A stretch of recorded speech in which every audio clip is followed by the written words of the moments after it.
Jika kamu ada masalah di antara kamu, fa in tanazatum, kembalikan kamu kepada Allah dan utusannya. Taatlah kepada Allah wa uli amri minkum, dan orang yang memerintah di antara kamu. Umpamanya kan begitu. Ini kan ada garis merahnya gitu loh.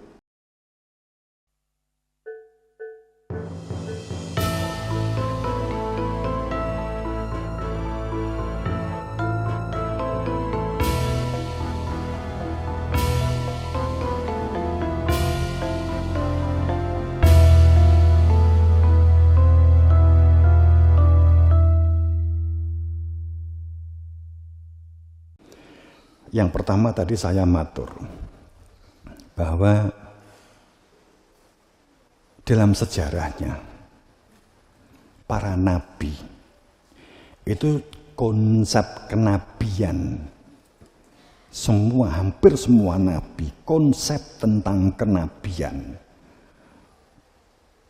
entah itu nabi sampai Nabi Adam, Nabi Idris, Nabi Hud, Nabi Ibrahim, Nabi Musa. Katakanlah kita ngomong yang viral ya, Nabi Musa, Nabi Ibrahim, Nabi Isa, Nabi Muhammad, yang saat ini memiliki umat di belahan bumi ini yang cukup banyak, Islam dan Nabi Muhammad dan Nabi Isa, dan juga Yahudi yakni Nabi Musa, yang semuanya kan mengerucut ke Nabi Ibrahim. Dalam sejarahnya, konsep kenabian yang telah dinubuatkan oleh para nabi di masa lalu ini, semuanya mengatakan bahwa pada saat beliau masih sugeng, saat beliau masih hidup, saat beliau itu masih menyampaikan tentang kebenaran, sebagian besar masyarakat menolak keberadaannya, bahkan tidak sedikit yang dibunuh, termasuk Nabi Isa yang berusaha untuk dibunuh, kan begitu. Diterimanya konsep nubuah itu adalah setelah beliau wafat. Setelah wafat beberapa dekade itu kemudian diakui, disebarkan, disampaikan, kan begitu. Akan tetapi konsep-konsep kebenarannya ini sudah tidak bisa lagi ditanyakan kepada yang bersangkutan. Macet. Akhirnya muncullah multi tafsir. Seperti Arab Saudi sekarang, perempuan sekarang boleh nyopir. Sekarang tidak lagi diwajibkan harus pakai mukena, tidak pakai cadar, tidak diwajibkan. Mereka sudah bisa copot kayak gitu. Diprotes sama ulama-ulama Arab. Jawabannya apa? Raja Salman mengatakan, saya tidak melanggar agama, saya tidak melanggar ajaran, saya hanya mengambil tafsir yang beda, kan gitu. Memang beragama saat ini diakui atau tidak, sadar atau tidak, kaku atau tidak, bahwa posisi kita beragama, apapun agama Anda, Islam, Kristen, Hindu, Buddha, Yahudi, mutlak agama kita ada di atas tafsir-tafsir agama. Seharusnya ini nggak bisa dibantah. Aku nggak nafsir, nggak mungkin. Karena dikatakan tidak tafsir hanya jika ketemu dengan Nabi Musa bagi Yahudi, ketemu Nabi Isa bagi Kristiani, saudara kita Kristiani, ketemu Nabi Muhammad bagi kita umat Islam. Kita harus mengakui, kita nggak ketemu dengan Nabi Muhammad, berarti agama nih awake dhewe itu agama di atas tafsir. Akhirnya yang menyertai semoga benar, kan gitu. Tapi setahu saya jenenge tafsir kuwi wong utuk sing menang gak enek. Tafsir mimpi, tafsir judi. Kuwi nek enek kalau itu ada, Indonesia wis tentrem, kowe wis sugih, kowe wis mblegedu. Kan gitu toh? Bener?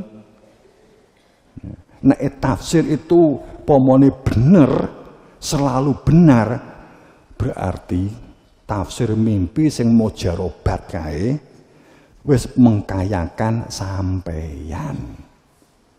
Enek gak sing sugih mergo judi?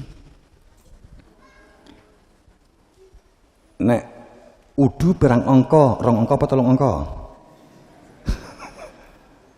Iso sekali petang angka wis akeh. Kan gitu. Tapi gak enek ceritane wong judi, wong gambling. Gambling itu identik dengan tafsir.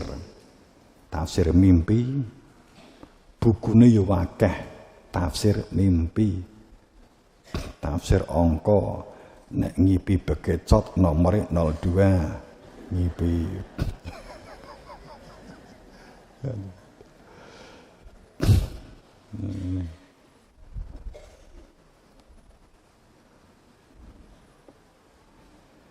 Nek judi dik mending saiki udu malam ini sesuk enek pengumuman kalah kan gitu kan. Masalah ya awake dhewe saiki kita menggunakan kehidupan agama dengan tafsir agama sing duwe kowe nek wis mati lagi roh. Kan gitu loh. Tibake kowe kalah piye jajal.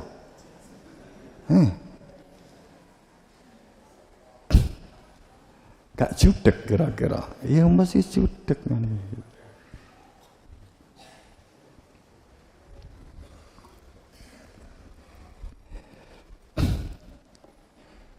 Terus piye nasib awake dhewe iki? Ya kembali semoga husnul khotimah. Dengarepe semoga. Tapi husnul ki ya sapa? Khotimah ki ya sapa? Kan tapi kan gak roh gitu loh. Ya kan? Mestine muni semoga itu kan roh husnule ya roh khotimahe gitu loh. Semoga husnul khotimah gitu.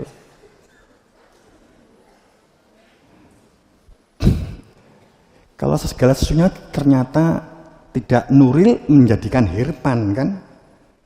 Cirine cah nom-nome arin omo naro adike.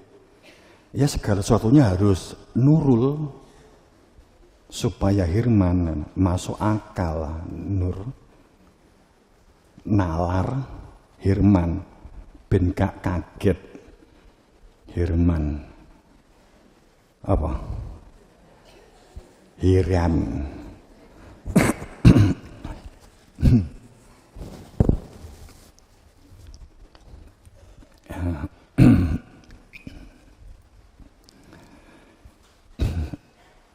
Makanya belum saatnyakah kita ini akan terus berdiri dalam sebuah pijakan kehidupan agama yang tafsir. Menurut kita nggak ngomong subjek, menurut kami, menurut kita, saya nggak berani menyimpulkan kalau ada sahabat bertikai zaman Nabi Muhammad kemudian menulis, kemudian saya mengatakan sahabat A itu ternyata memiliki perilaku begini. Saya nggak berani, saya kan nggak pernah ngangkat tentang ini. Kenapa? Karena saya tidak pernah tahu kasus itu dan saya tidak pernah bisa bertemu dengan yang bersangkutan gitu loh. Kan gitu. Jadi kalau ngomong kan objeknya saja, tapi bukan subjeknya gitu.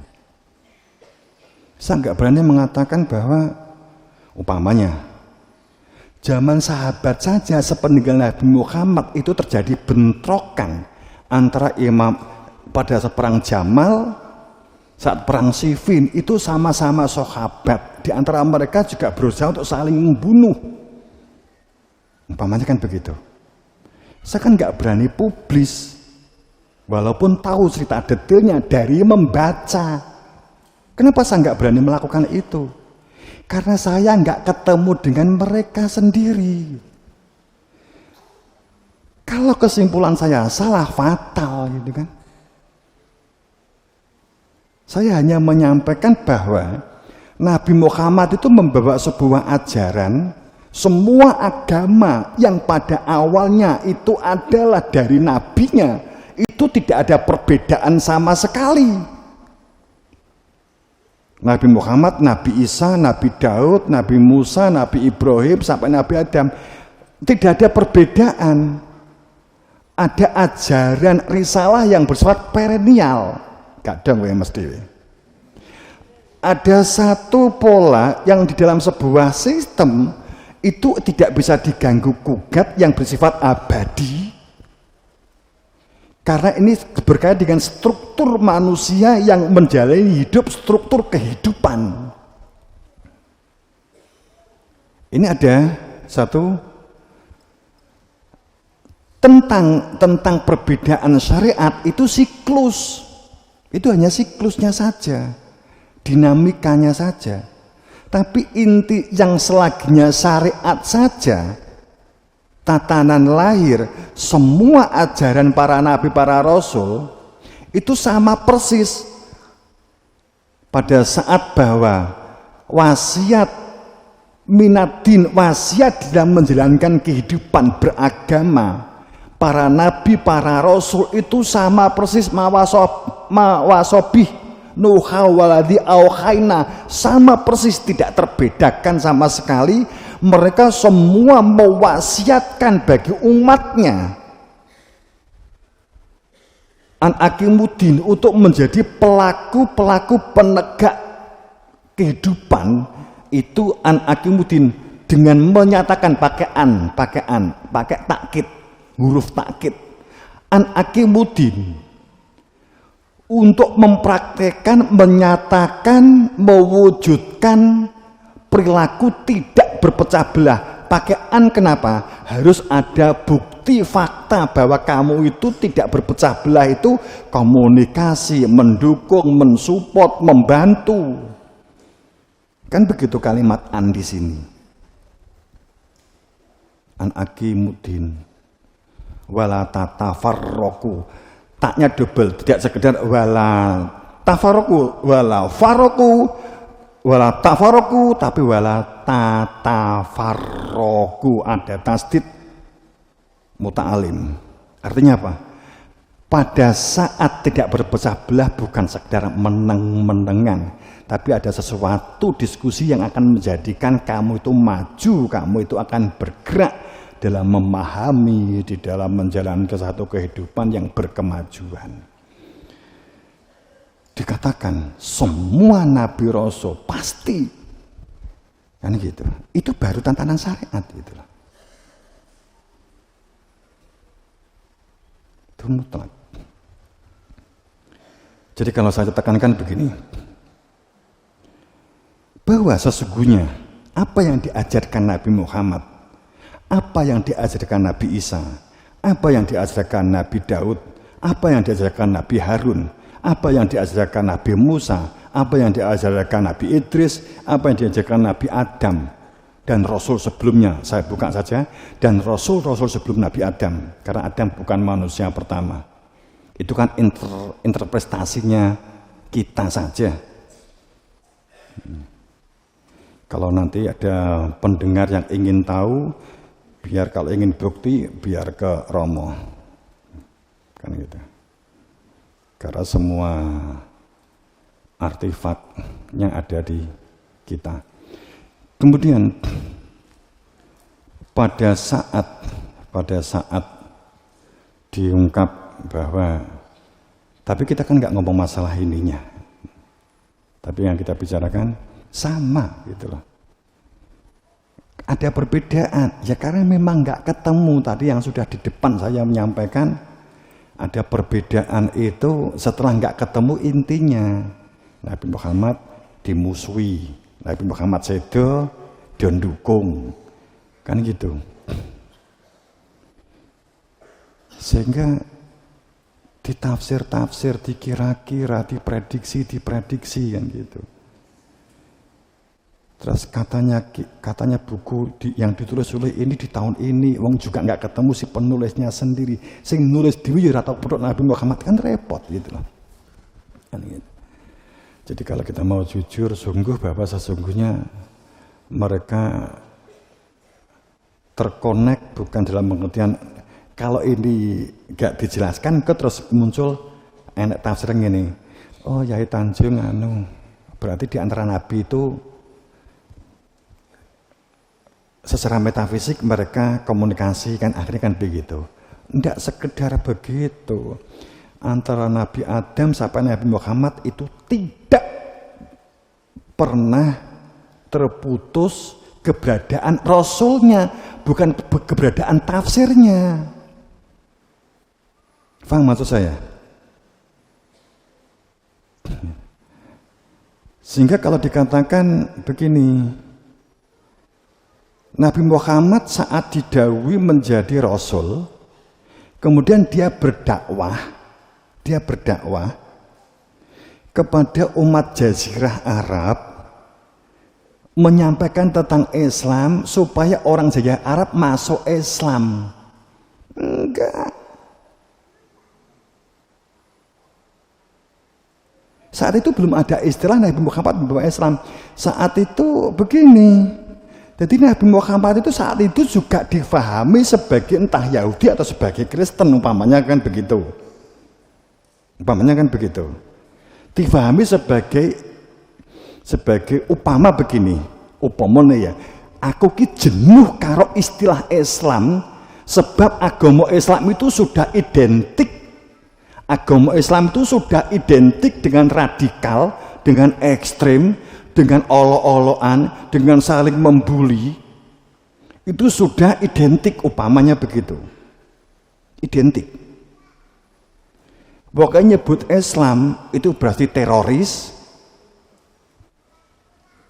koruptor, mergo ben dicekel mesti umpamane pejabat dicekel langsung astagfirullahaladzim.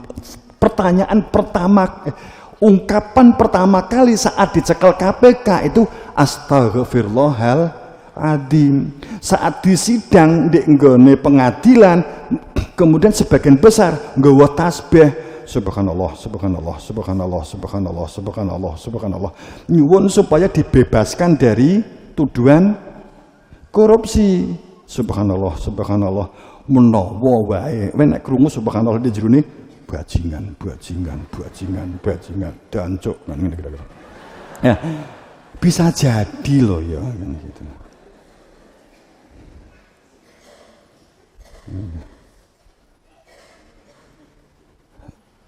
Terus akhirnya piye? Wes gawe anu wae. Gawe agama Islam di bahasane Jawa wae. Agama itu kehidupan. Agama itu aktivitas. Agama itu energi, penggerak untuk energi. Tatanan. Islam itu selamat, budi, dharma. Nek ngono anu wae digawe agama Islam jadi kehidupan, budi, dharma. Kan gitu upamane kan begitu. Lamun menyebut Islam awak dhewe kena getahe. Kena getahe. Malah kita tuh membantu saudara kita yang Hindu, saudara kita yang Kristen, sing musuhi juga umat Islam. Wong Kristen kok dibantu kan gitu.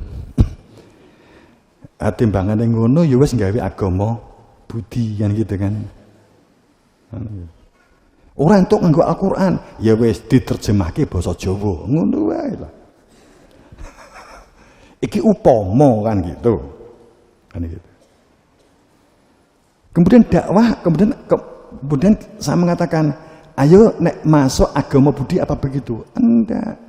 Saat di zaman Nabi Muhammad, saat itu yang banyak Zoroaster, Yahudi, Kristiani, kan gitu. Di antara ini, kayak saiki Kristen, Islam, Hindu pemane atau Yahudi kan gitu. Contoh kan begitu. Kemudian Nabi Muhammad mengislamkan Abu Thalib, mengislamkan Siti Khadijah, enggak, ya mereka memahami Nabi Muhammad itu sebagai Yahudi gitu loh. Terus Nabi Muhammad meluruskan atau Kristen, tidak mengatakan Kristen atau Hindu atau Yahudi atau yang lain.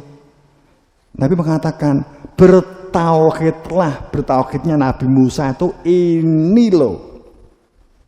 Wa ma a'radu an dzikri, siapa yang tidak bertauhid maka dia tidak memiliki zikir.